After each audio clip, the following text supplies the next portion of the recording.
ఓహో శారదా, మా శారదా లేమ్మా. శారదా, నువ్వా? ఇవాళ ఏదో తుఫాన్ వస్తుంది, తప్పదనయ్య.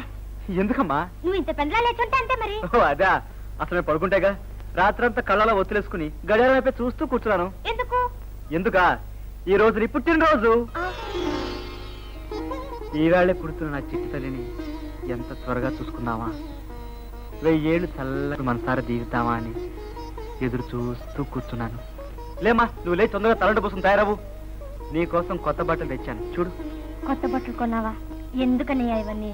అదేమిటమ్మా, అమ్మే ఉండి ఉంటే నీకు కొత్త నగలే చేయించేది. ఈ అన్న కనీసం కొత్త బట్టలని కొనకూడదా? ముందు లేమ్మా, లే తొందర తయారవు.